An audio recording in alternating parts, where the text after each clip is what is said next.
ಪ್ರಣಾಮಗಳು ಮಹಾರಾಜ. ಬಾ ಸಾರಂಗ, ನೋಡು, ರಾಜ ಹಿಮಬಿಂದು ನಿನಗೆ ಸನ್ಮಾನ ಮಾಡೋದಿಕ್ಕೆ ಆಮಂತ್ರಣ ಕಳಿಸ್ಕೊಟ್ಟಿದ್ದಾರೆ.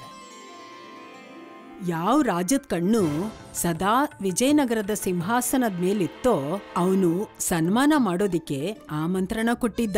ಈ ವಿಷಯ ಯಾಕೋ ಸಾರಂಗನ್ಗೆ ಸರಿ ಅನ್ನಿಸ್ತಾ ಇರ್ಲಿಲ್ಲ. ಹಿಮಬಿಂದುವಿನ ಕೆಟ್ಟ ಬುದ್ಧಿಯ ಬಗ್ಗೆ ಸಾರಂಗನಿಗೆ ಚೆನ್ನಾಗ್ ಗೊತ್ತಿತ್ತು.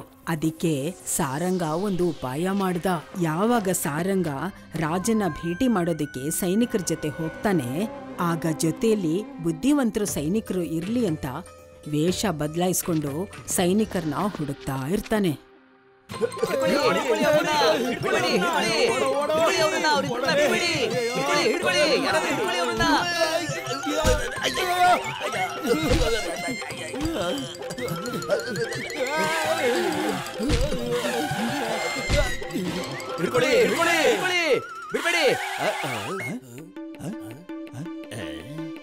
ಬನ್ನಿ, ಅವ್ರನ್ನ ಹುಡ್ಕೋಣ.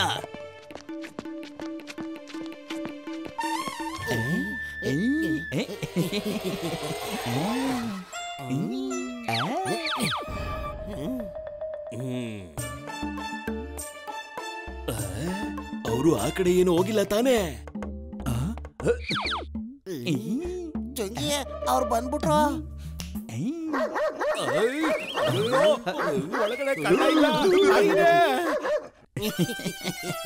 ಸಾರಂಗನಿಗೆ ಯಾವ ಬುದ್ಧಿವಂತರ ಅವಶ್ಯಕತೆ ಇತ್ತೋ ಅವರು ಚುಂಗಿ ಮುಂಗಿ ರೂಪದಲ್ಲಿ ಸಾರಂಗನಿಗೆ ಸಿಕ್ಕಾಯ್ತು. ಆಗ ಸಾರಂಗ ತನ್ನ ಗುಂಪಲ್ಲಿ ಅವರಿಬ್ಬರನ್ನೂ ಸೇರಿಸ್ಕೊಂಡ. ಆ ಸಮಯದಲ್ಲಿ ರಾಜ ಹಿಮಬಿಂದುವಿನ ನಕ್ಷೆ ವಿಜಯನಗರದ ಹತ್ರನೇ ಇತ್ತು. ಆದ್ರೆ ವಿಜಯನಗರವನ್ನು ಗೆಲ್ಲುವ ಅವರ ಯಾವುದೇ ಷಡ್ಯಂತರವು ಸಾರಂಗನ ಬುದ್ಧಿವಂತಿಕೆ ಎದುರು ನಡೀತಿರ್ಲಿಲ್ಲ. ಸಾರಂಗನ ಮುಂದೆ ನಮ್ಮ ರಾಜನೀತಿ ಆಗ್ಲಿ ಅಥವಾ ನಮ್ಮ ಕುಟಿಲತೆ ಆಗ್ಲಿ ಯಾವುದೂ ನಡೆಯೋದಿಲ್ಲ. ಇನ್ನ ಸ್ವಲ್ಪ ಹೊತ್ತು ತಡ್ಕೊಳ್ಳಿ ಮಹಾರಾಜ. ಸಾರಂಗ ನಮ್ಮ ಆಮಂತ್ರಣವನ್ನ ಸ್ವೀಕಾರ ಮಾಡಿದ್ದಾನೆ.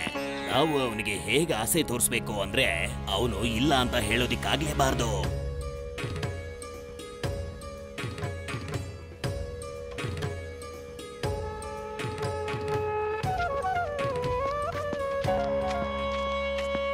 ಬಾ ಸಾರಂಗ, ನಿನಗೆ ಸ್ವಾಗತ. ಪ್ರಣಾಮಗಳು ಮಹಾರಾಜ. ನಮ್ಮ ರಾಜ್ಯದ ಪ್ರತಿಭಾನ್ವಿತ ನಾಗರಿಕರ ಉಡುಗೊರೆಯನ್ನ ತಾವು ಸ್ವೀಕರಿಸಬೇಕು. ಬಾ, ಅದ್ಭುತ. ನಾವು ಕೂಡ ನಿನಗೆ ಸನ್ಮಾನ ಮಾಡಬೇಕು ಅಂತ ಅನ್ಕೊಂಡಿದ್ದೀವಿ ಸಾರಂಗ. ಒಳಗಡೆ ಬಾ. ಬಾ ಸಾರಂಗ, ಬಾ. ಇಲ್ಲಿದೆ ನೋಡು ನಿನ್ನ ಉಡುಗೊರೆ. ಮಹಾರಾಜ, ಇದೇನಿದು? ನಾನು ನಿನ್ನನ್ನ ವಿಜಯನಗರದ ರಾಜ ಅಂತ ಘೋಷಿಸ್ತಾ ಇದ್ದೇನೆ. ಇಲ್ಲ ಮಹಾರಾಜ, ನನ್ನನ್ನ ಕ್ಷಮಿಸಿ. ಆದ್ರೆ ಈ ಕಿರೀಟಕ್ಕೆ ಅರ್ಹ ನಾನಲ್ಲ. ಅದ್ಯಾರು ಅಂತಂದ್ರೆ ರಾಜ ವಿದ್ಯಾಧರ. ಸಾರಂಗನನ್ನು ತನ್ನ ಕಡೆ ಸೇರಿಸ್ಕೊಳ್ಳೋದಿಕ್ಕೆ ರಾಜ ಹಿಮಬಿಂದು ಅವನಿಗೆ ಎಲ್ಲ ರೀತಿಯ ಆಸೆಗಳನ್ನು ತೋರಿಸ್ದ.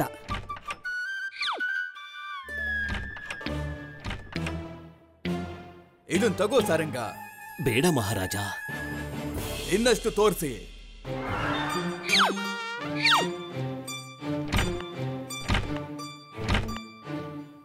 ಇಷ್ಟೆಲ್ಲ ಬೇಕಾದಷ್ಟು ಸಂಪತ್ತನ್ನ ನೋಡಿದ್ಮೇಲೂ ಕೂಡ ಸಾರಂಗ ತನ್ನ ರಾಜನಿಗೆ ಮೋಸ ಮಾಡೋದಕ್ಕೆ ಯಾವುದೇ ರೀತಿಲೂ ಒಪ್ಕೊಳ್ಳಿಲ್ಲ. ಕೋಪಗೊಂಡ ರಾಜ ತನ್ನ ಸೈನಿಕರಿಗೆ ಒಂದು ಆದೇಶವನ್ನ ನೀಡಿದ. ಇವನನ್ನ ಬಂಧಿಸಿ ಲೋಹದ ಪಂಜರದಲ್ಲಿ ಹಾಕಿ. ತನ್ನ ಮಂತ್ರಿಯ ಈ ಪರಿಸ್ಥಿತಿಯನ್ನ ನೋಡಿ ಎಲ್ರೂ ಅರ್ಥ ಮಾಡ್ಕೊಂಡ್ರು ಅವ್ರು ತುಂಬಾ ತೊಂದರೆಯಲ್ಲಿದ್ದಾರೆ ಅಂತ. ಅದರಿಂದ ತಪ್ಪಿಸ್ಕೊಳ್ಳಕ್ಕೆ ಇದ್ದಿದ್ದು ಒಂದೇ ಒಂದಾರಿ. ನಾನು ಕೇಳ್ಪಟ್ಟೆ ಮಹಾರಾಣಿಯವ್ರಿಗೆ ವಿಧ ವಿಧವಾದ ಶಾಲೆಗಳನ್ನ ಸಂಗ್ರಹಿಸೋ ಹವ್ಯಾಸ ಇದೆಯಂತೆ. ನಾವು ಅದನ್ನ ತಗೊಂಡೋಗಿ ಅವ್ರು ಕೊಟ್ರೆ ಅವರು ಮಂತ್ರಿಗಳನ್ನ ಬಿಡಿಸೋದಿಕ್ಕೆ ನಮ್ಗೆ ಸಹಾಯ ಮಾಡ್ಬೋದು. ಶಾಲ್ ಕೊಟ್ಬಿಟ್ಟು ಮಂತ್ರಿಗಳನ್ನ ಬಿಡಿಸ್ಬಿಡೋಣ ಅಷ್ಟೇ. ಈಗ ನಮ್ಮ ಹತ್ರ ಶಾಲೆ ಇಲ್ವಲ್ಲ, ನಮ್ಮ ಹತ್ರ ಇದ್ದದ್ದು ಒಂದೇ ಒಂದು. ಅದನ್ನ ನಾವು ಮಹಾರಾಜರಿಗೆ ಉಡುಗೊರೆ ಕೊಟ್ಬಿಟ್ವಲ್ಲ. ಇಷ್ಟೆಲ್ಲ ಒಂದ್ ಕಡೆ ನಡೀತಿರ್ಬೇಕಾದ್ರೆ ಚುಂಗಿ ಮುಂಗಿ ತಮ್ಮ ಬುದ್ಧಿವಂತಿಕೆಯನ್ನ ಉಪಯೋಗಿಸಿದ್ರು.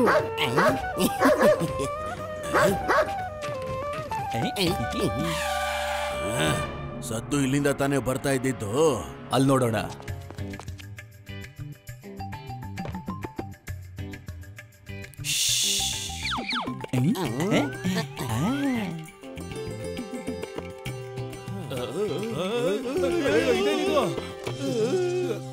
ಏನ್ ಯೋಚಿಸಿದ್ರೋ ಹಾಗೇ ಆಯ್ತು. ಶಾಲು ಚುಂಗಿ ಮುಂಗಿ ಕೈಯಿಂದ ಮನ್ನು ಕೈಗ್ ಹೋಯ್ತು. ಅಲ್ಲಿಂದ ಮಹಾರಾಣಿ ಕೈಗ್ ಸೇರ್ತು.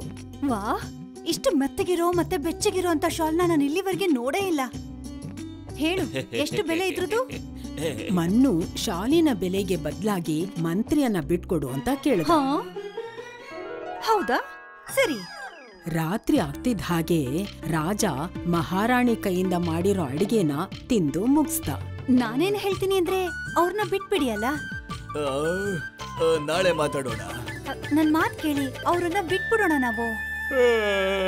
ಸರಿ ಆಯ್ತು.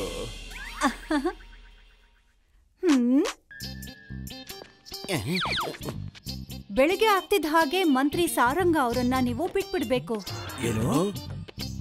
ನೋಡಿ, ಇದು ಮಹಾರಾಜರ ಆದೇಶ. ಹಾಗೆ ಸರಿ ಸರಿ. ಆದ್ರೆ ಈಗ ಇಲ್ಲಿ ಮತ್ತೊಂದು ಸಮಸ್ಯೆ ಶುರುವಾಯ್ತು.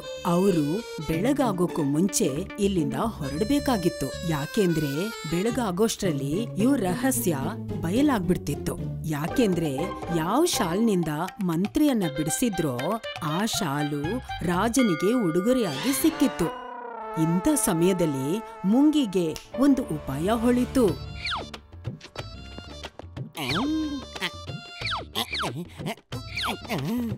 ಅವನು ರಾತ್ರಿಯನ್ನ ಹಗಲಾಗಿ ಬದಲಾಯಿಸ್ದ.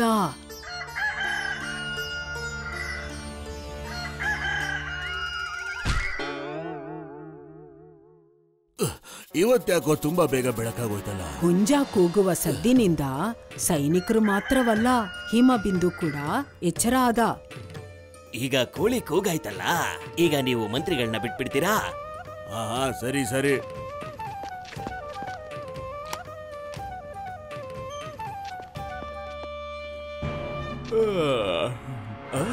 ಸೈನಿಕರೇ, ಮಂತ್ರಿಯನ್ನ ಯಾರು ಬಿಡುಗಡೆ ಮಾಡಿದ್ದು? ನಿಮ್ಮ ಆದೇಶ ಆಗಿತ್ತಲ್ವಾ ಮಹಾರಾಜ, ಬೆಳಗಾಗ್ತಿದ್ದ ಹಾಗೆ ಇವ್ರನ್ನ ಬಿಡುಗಡೆ ಮಾಡ್ಬೇಕು ಅಂತ. ಆದ್ರೆ ಇನ್ನೂ ಬೆಳಿಗ್ಗೆ ಆಗಿಲ್ವಲ್ಲ.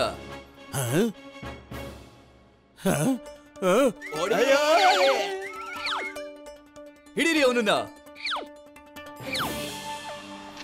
ಅವ್ರು ಈ ಕಡೆ ತಾನೇ ಬರ್ತಾ ಇದ್ದಿದ್ದು, ಇದಕ್ಕಿದ ಹಾಗೆ ಎಲ್ಲಿ ಹೋದ್ರು?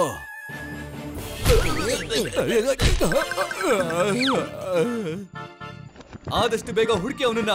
ಅವನೆಲ್ಲೂ ತಪ್ಪಿಸ್ಕೊಳ್ಬಾರ್ದು.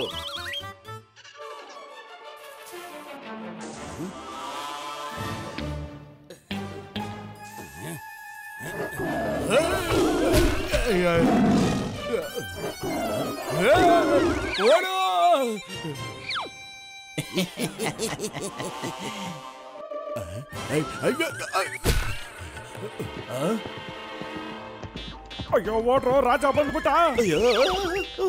ಹಿಡೀರಿ ಅವರನ್ನ.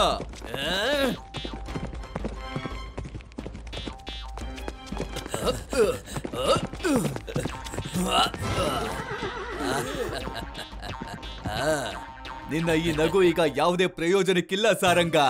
ನೀವು 4 ಕಡೆನೂ ನೋಡಿ ಮಹಾರಾಜ, ನೀವೀಗ ವಿಜಯನಗರದ ಗಡಿ ರೇಖೆಯಲ್ಲಿದ್ದೀರಾ. ನೀವು ಒಂದು ಹೆಜ್ಜೆ ಮುಂದೆ ಇಡೋದಕ್ಕೂ ಮುಂಚೆ ಸರಿಯಾಗಿ ಯೋಚನೆ ಮಾಡಿ. ನೀವು ಗಡಿ ರೇಖೆಯನ್ನ ಉಲ್ಲಂಘನೆ ಮಾಡಿದ ಕಾರಣಕ್ಕೆ ನಿಮಗೆ ಶಿಕ್ಷೆ ಆಗುತ್ತೆ.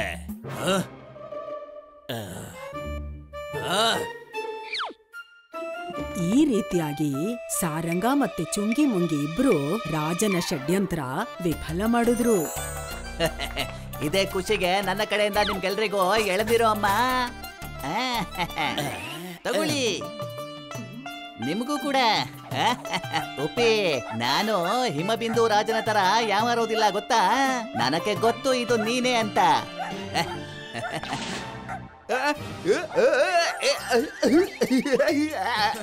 ಅಯ್ಯೋ, ನಾನ್ ಬೊಗಳಿದ್ದು ಬರೀ ಎಳ್ನೀರಿಗೋಸ್ಕರ, ಎದುರಿಸೋದಕ್ಕಲ್ಲ.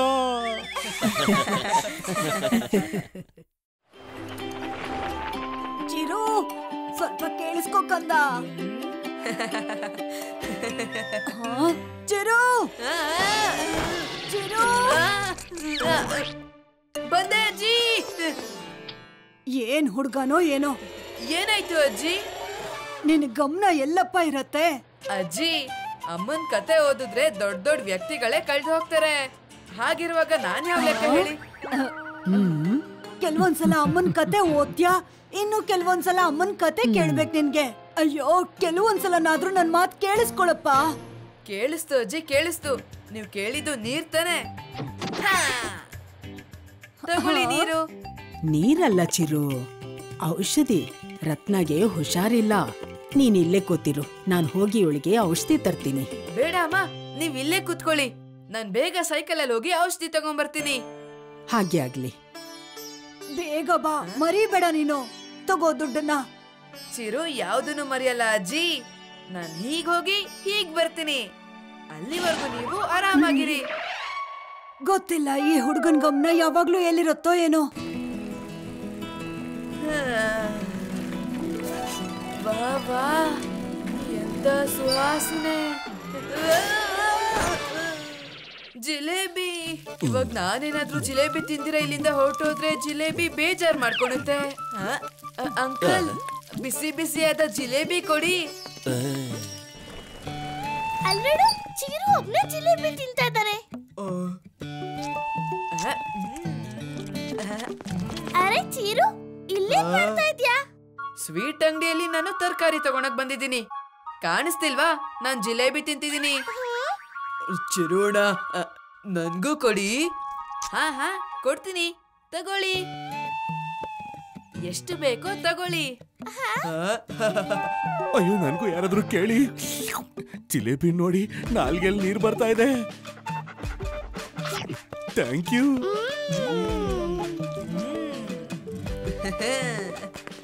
ಅಂಕಲ್ ತಗೊಳ್ಳಿ ಕಾಸು. ವಾ ಚಿರು, ಈ ಜಿಲೇಬಿ ಎಂದು ಅಮ್ಮ ಹೇಳೋ ಸ್ಟೋರಿ ತರನೇ ಸ್ವೀಟ್ ಆಗಿದೆ. ಅಮ್ಮ ಅಂದಿದ್ದಕ್ಕೆ ಜ್ಞಾಪಕ ಬಂತು, ಔಷಧಿ. ಆದ್ರೆ ದುಡ್ಡು ಅಂತೂ ನಾನು ಕೊಟ್ಬಿಟ್ನಲ್ಲ. ಇವಾಗ ಕತೆ ಮುಗೀತು. ಏನಾಯ್ತು? ಚಿರು, ಓವರ್ ಕಾನ್ಫಿಡೆನ್ಸ್ ಒಳ್ಳೇದಲ್ಲ. ನಾನು ಇಲ್ಲೇ ಇದ್ದಿದ್ರಿಂದ ರತ್ನಾಗೆ ನಾನೇ ಔಷಧಿ ತಂದ್ಕೊಟ್ಟೆ. ಸಾರಿ ಅಮ್ಮ, ಸಾರಿ ಅಜ್ಜಿ.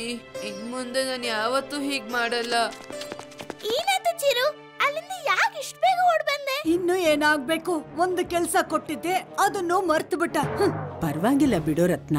ಚಿರುಗೆ ತನ್ನ ತಪ್ಪಿನ ಅರಿವು ಆಗೋಗಿದೆ.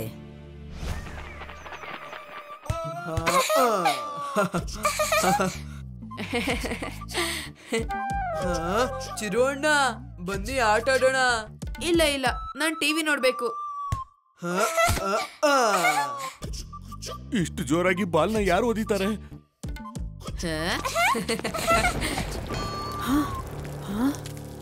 ನೂನಿ, ಚಿರು, ಎಲ್ಲಿ ಹೋದ್ರು ಮಕ್ಕಳೆಲ್ಲ? ಚಿರು, ಬೇಗ ಹೋಗು. ಬಟ್ಟೆ ಒಣಗಕ್ ಹಾಕಿದೀನಿ, ತಗೊಂಡ್ ಬಾ. ಹೋಗು ಹೋಗು, ಬೇಗ ಹೋಗು. ಮಳೆ ಬರೋ ಹಾಗಿದೆ. ಟೆನ್ಷನ್ ತಗೋಬೇಡಿ ಅಮ್ಮ, ನಾನ್ ಇದೀನಲ್ಲ. ಮರಿಬೇಡ ಚಿರು. ಹಾ ಅಮ್ಮ, ಈಗ್ಲೇ ಹೋಗ್ತೀನಿ.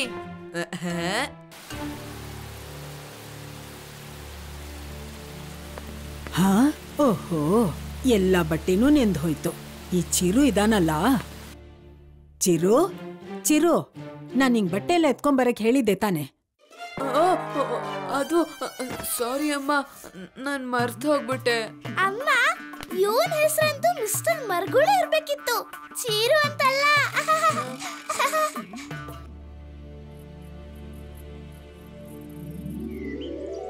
ಆಹಾ, ಇವತ್ತು ತುಂಬಾ ಒಳ್ಳೆ ಬಿಸಿಲಿರೋ ಹಾಗಿದೆ. ಏ ಚಿರು, ನೂನಿ ಮತ್ತೆ ಬಾಬು ಎಲ್ಲಿ ಹೋದ್ರು? ಅವರು ಅಜ್ಜಿನ್ ಭೇಟಿ ಆಗಕ್ ಹೋಗಿದ್ದಾರೆ. ಸರಿ ಚಿರು, ನೋಡು, ಹೊರಗಡೆ ಮಾವಿನಕಾಯಿನ ಒಣಗಕ್ಕಿಟ್ಟಿದ್ದೀನಿ. ಹುಷಾರಾಗಿ ನೋಡ್ಕೋ. ಅಷ್ಟರಲ್ಲಿ ನಾನು ಹೋಗಿ ರತ್ನನ ಭೇಟಿ ಮಾಡ್ಕೊಂಡ್ ಬರ್ತೀನಿ.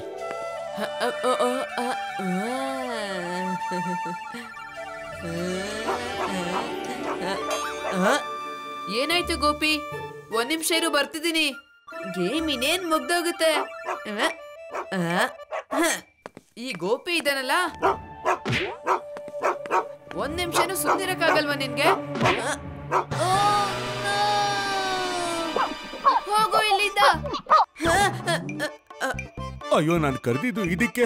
ಆದ್ರೆ ನಿನಗೆ ವಿಡಿಯೋಗೆ ಮಾಡೋದ್ರಿಂದ ಪುರ್ಸೊತ್ ಸಿಕ್ಕಿದ್ರೆ ತಾನೇ. ಹೋಗು ಹೋಗು ಇಲ್ಲಿಂದ.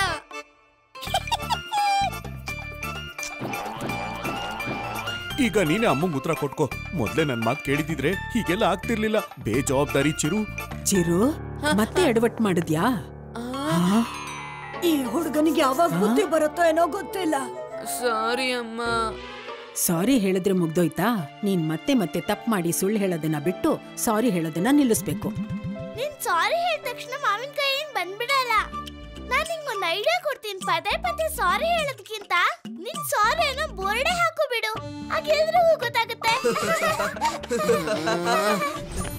Rock paper scissor. ನಾನೇ ಗೆದ್ದಿದ್ದು ಅಮ್ಮ.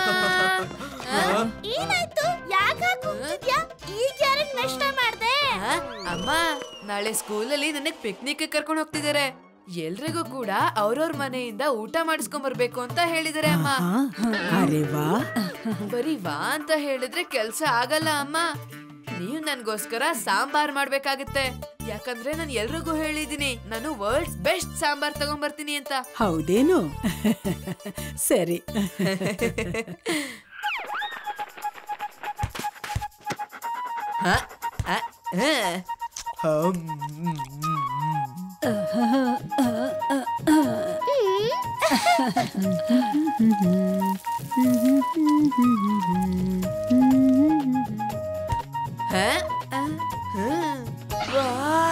ಸುಹಾಸನೆ ಎಷ್ಟು ಚೆನ್ನಾಗಿದೆ ಅಂದ್ರೆ ಇನ್ನು ಟೇಸ್ಟ್ ಎಷ್ಟು ಚೆನ್ನಾಗಿರ್ಬೋದು.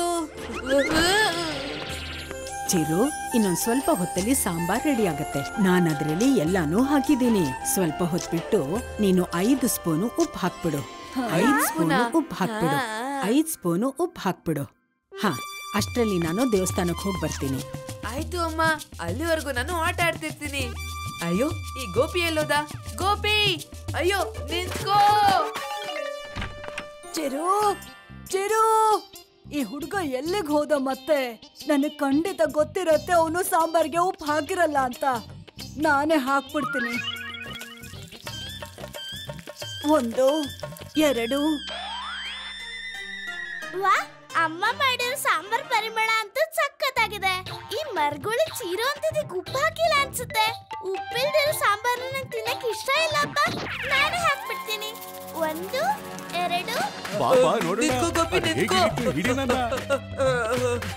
ಏನಾಯ್ತು? ಸುಸ್ತಾಗೋಯ್ತಾ ಬಾಬು? ಗೋಪಿ ಇಷ್ಟೊಂದು ನೋಡಿದ್ರೆ ಸುಸ್ತಾಗೆ ಆಗುತ್ತಲ್ವಾ? ನಾನೋಗಿ ನೀರ್ ಕುಡ್ಕೊಂಡ್ ಬರ್ತೀನಿ.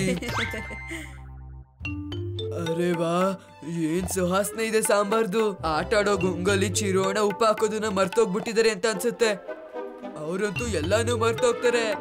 ನಾನೇ ಹಾಕ್ಬಿಡ್ತೀನಿ. 1 2. ಬನ್ನಿ ತಗೊಳ್ಳಿ, ಖಾರವಾಗಿರೋ ಚಿಪ್ಸ್. ಖಾರನಾ? ಖಾರ ಅಂದ್ರೆ ಏನು ನೆನ್ಪಾಗ್ತಿದ್ಯಲ್ಲ, ಆದ್ರೆ ಏನು? ಖಾರ ಖಾರ ಖಾರ ಬಿಸ್ಕೆಟ್, ಖಾರ ಮಿಕ್ಸರ್. ಅಯ್ಯೋ ಸುಮ್ನಿರು, ಕನ್ಫ್ಯೂಸ್ ಮಾಡ್ಬೇಡ. ಖಾರ ಚಿಪ್ಸಾ? ಏನೋ ಮರಿತಿದೀನಿ. ಖಾರ ಖಾರ. ಹಾ, ನೆನ್ಪಾಯ್ತು. ನಾನ್ ಹೇಳಲ್ಲ, ಮಾಡಿ ತೋರಿಸ್ತೀನಿ. 4 ಮತ್ತೆ 5. ಅವನ್ ಸಾಂಬಾರ್ ತಿಂತಿದಂಗೆ ಪಿಕ್ನಿಕ್ ಅಲ್ಲಿ ಎಲ್ಲಾರು ಊಟನೇ ಮರ್ತೋಗ್ಬಿಡ್ತಾರೆ. ಚಿರು, ಉಪ್ಪು ಹಾಕಿದ್ಯಲ್ಲ ಸಾಂಬಾರ್ಗೆ? ಹಾ ಅಮ್ಮ, 5 ಸ್ಪೂನು. ನೋಡ್ತೀನಿ, ನಾಳೆ ಪಿಕ್ನಿಕ್ ಅಲ್ಲಿ ಎಲ್ರು ಇದನ್ನ ತಿಂದು ಊಟನೇ ಮರ್ತೋಗ್ಬಿಡ್ತಾರೆ. ಆಮೇಲೊಂದಿನ ಏನಾಯ್ತು ಚಿರು? ಯಾಕೆ ಅಳ್ತಿದ್ಯಾ? ನೀವ್ ಮಾಡಿದ ಸಾಂಬಾರ್ ತಿಂದು ಎಲ್ರು ನನ್ನನ್ನ ತುಂಬಾ ರೇಗಿಸ್ತಿದ್ರು. ಏನ್ ಹೇಳ್ತಿದ್ಯಾ? ಏನ್ ಗೊತ್ತಾ, ಸಾಂಬಾರಲ್ಲಿ ಉಪ್ಪು ಎಷ್ಟಿತ್ತು ಅಂದ್ರೆ ಅದು ಸಾಂಬಾರಲ್ಲ ಸಮುದ್ರದ ನೀರು ಅಂತ ಎಲ್ರು ಹೇಳ್ತಿದ್ರು ಅಮ್ಮ. ಇದು ನಿಜವಾಗ್ಲೂ ಸಮುದ್ರದ ನೀರು ಇದಾಗಿದೆ. ಇಷ್ಟೊಂದು ಉಪ್ಪ? ಆದ್ರೆ ಇದು ಹೇಗಾಗೋಕ್ ಸಾಧ್ಯ? ನೀನು ಉಪ್ಪನ್ನ ಎಷ್ಟು ಹಾಕದೆ ಹೇಳು? 5 ಸ್ಪೂನು. 5 5 5 ಮತ್ತೆ 5 ಅಂದ್ರೆ 20 ಸ್ಪೂನ. ಇಷ್ಟೆಲ್ಲ ಉಪ್ಪು ಹಾಕಿದ್ರೆ ಸಾಂಬಾರು ಸಮುದ್ರ ನೀರ್ ತರ ತಾನೇ ಆಗೋದು. ಆದ್ರೆ ನೀವೆಲ್ಲ ಯಾಕೆ ಉಪ್ಪು ಹಾಕಿದ್ರಿ? ಈ ಕೆಲ್ಸ ನಂದಲ್ವಾ? ನಿನ್ನ ಬೇಜವಾಬ್ದಾರಿತನದಿಂದ ಚಿರು, ಯಾರಿಗೂ ನಿನ್ ಮೇಲೆ ನಂಬಿಕೆನೇ ಇರ್ಲಿಲ್ಲ. ನೀನ್ ಉಪ್ಪು ಹಾಕೋದನ್ನ ನೆನ್ಪಲ್ಲಿಟ್ಕೋತೀಯ ಅಂತ. ಈಗ ಅರ್ಥ ಆಯ್ತು ಅಮ್ಮ. ನಾನಿನ್ ಮುಂದೆ ಯಾವ್ದೇ ಕೆಲ್ಸ ಬೇಜವಾಬ್ದಾರಿಯಿಂದ ಮಾಡೋದಿಲ್ಲ. ನನ್ ಬೇಜವಾಬ್ದಾರಿಯಿಂದ ಸಾಂಬಾರ್ ಕೂಡ ಹಾಳಾಗೋಯ್ತು, ಮತ್ತೆ ನನ್ ಇಡೀ ದಿನ ಕೂಡ. ಓಹೋ, ಪರವಾಗಿಲ್ಲ ಬಿಡು. ಅಂತೂ ಇಂತೂ ನಿನ್ ತಪ್ಪೇನು ಅಂತ ಗೊತ್ತಾಯ್ತಲ್ಲ. ನಾನ್ ನಿನ್ಗೋಸ್ಕರ ಸಾಂಬಾರ್ನ ಮತ್ತೆ ಮಾಡ್ಕೊಡ್ತೀನಿ. ಬೇರೆ ಸಾಂಬಾರಿಂದ ಕೆಲ್ಸ ಆಗಲ್ಲ ಅಮ್ಮ. ಪಾಪ ಚಿರುವಿನ ಇಡೀ ದಿನ ಹಾಳಾಗೋಗಿದೆ. ಹಾಗಾಗಿ ಒಂದಿನ ಸ್ವಲ್ಪ ಸರಿ ಮಾಡ್ಬೇಕಲ್ವಾ? ಹಾ ಮಾಡೋಣ. ಅಮ್ಮ ಚಿರುವಿನ ದಿನ ಚೆನ್ನಾಗಿ ಮಾಡ್ತಾರೆ ಅಂತ ಒಪ್ಕೊಂಡ್ಬಿಟ್ರು. ಸ್ಟೋರಿ ಟೈಮ್ ವಿತ್ ಸುಧಾ ಅಮ್ಮ. If you like this video, subscribe to our channel Murthy Media.